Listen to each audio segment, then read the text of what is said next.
Freebies योजना हा एक वेगळा कन्सर्न आहे. त्याच्यावर एक मोठी वेगळी चर्चा होऊ शकते.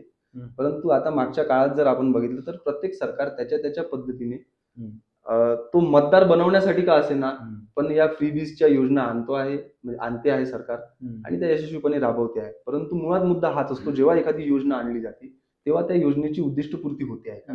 त्या योजनेचे ध्येय धोरणं गाठता आहात का? आणि त्यातून जो त्या योजनेचा मूळ गाभा जो आहे किंवा त्या योजनेचा जो मेन मोटो आहे की मास लेवलवर त्याचा एक पॉझिटिव्ह इम्पॅक्ट तुम्हाला घडवून आणायचा आहे, हे होतंय का हे बघणं खूप महत्वाचं असतं. त्यामुळे कुठलीही गोष्ट असली त्याची प्रो कॉन्स असणार आहे. एकीकडे असा वर्ग आहे जो मोठा टॅक्स पेयर आहे आणि तो म्हणतोय, पण दुसरीकडे असा सुद्धा वर्ग आहे की ज्याला खरोखर या लाभाची गरज आहे. म्हणजे एवढी विषमता आजही आपल्या समाजात तेवढ्या मोठ्या प्रमाणात आहे.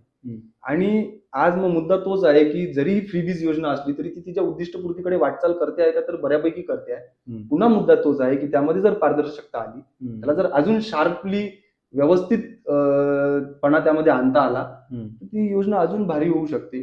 त्यांचं महिला सक्षमीकरणाचं उद्दिष्ट अजून व्यापक स्तरावर ते पूर्णत्वाकडे जाऊ शकतं असं मला वाटतं.